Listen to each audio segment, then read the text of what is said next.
Wand smoke. Broken. Epilogue.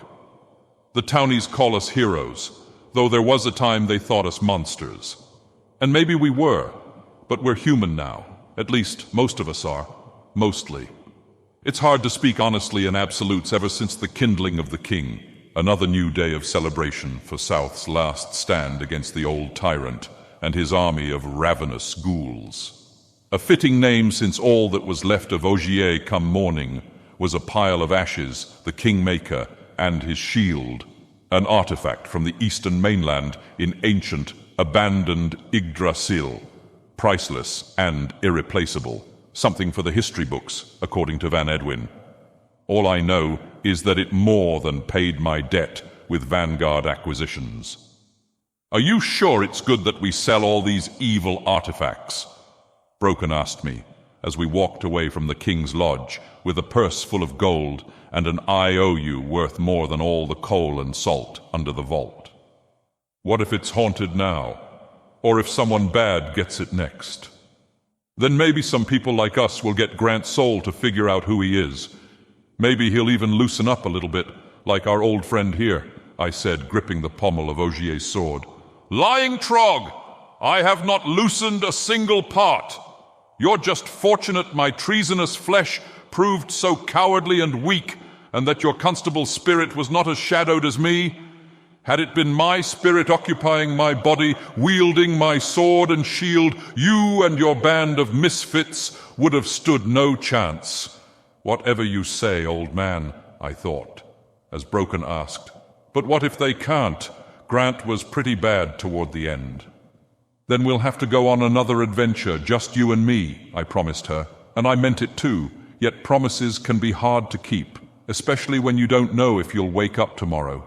But I'm sure you're wondering what happened to the Eye, to Muad and Gerard, to Nostius and Domnall, and all the others. They're doing fine, I'm sure. Last I heard, Nostius was alive, albeit short an arm, but at least he got promoted when Domnall took off with Ogier's eye, in order to reclaim the king's fortress, something about celestial magic, and mastering the power of the philosopher's stone. Who knows what the wizard is up to, though his sudden absence left the town with 2 vacant council seats and a twice-emptied constabulary. Nothing that a flash election couldn't make worse. After a week's deliberation on the part of the citizens, it was decided that Dr. Edgar should be made to serve his prison sentence as steward, since he's the most educated and familiar with city life, setting aside Len and the other elixir-related deaths. I guess the events surrounding Vaughn Bilar and his monster wife have been long forgotten. Maybe it's the mushrooms, I thought, as the town cast its vote, Edgar for steward and Ashlyn for marshal. Did that ever cheer the girl up? She'd been morose until that point, mourning the loss of our companion, Chaka, and her serpent's curse was already returning. But as soon as she heard the news, her eyes brightened with all the possible abuses of power.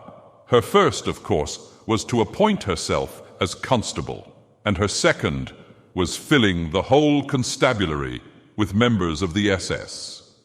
Though what excited her most was inheriting Grant's wheelwand and his father's greatcoat. It'll be a few years before she can tailor it to fit her, but that didn't stop her parading around South, coattails trailing in the dirt.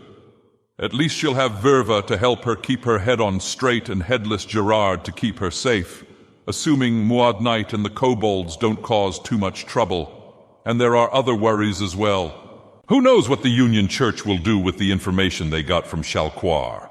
Maybe they'll be too busy dealing with Lohan in Glassborough. Last I heard, the slave revolts had been suppressed and the royal pandemic contained. Makes me wonder why everyone doesn't move to Berg. You never hear about problems up there. Just too damn cold, I guess.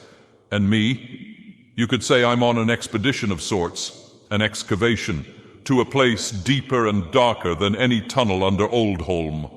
Within the lapis forged from my own flesh and blood, I can hear a calling, a voice, distressed and distant, echoing off the labyrinthine corridors. It's just a dream, I tried telling myself each afternoon. I lay down to sleep, but I'd have to have been a fool to believe that. After all, it feels like years since I last fell asleep. Years of wading half-flooded passages, listening for the voices echo, wandering blind, at times aimless, wondering what it is I'm meant to discover in this place. I feel like if I knew, I could finally escape, that I could wake up. But to what? "Who are you?" I shout for the 100,000th time. As always, no response. No reply other than the same faint call luring me further and further in this dark, forsaken place. Good thing I've got the king to keep me company. We've taken to telling each other stories to keep us going whenever we feel like giving up, like right now.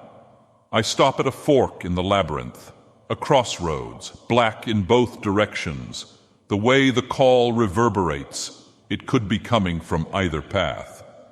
I shiver, naked, and waist-deep in frigid water.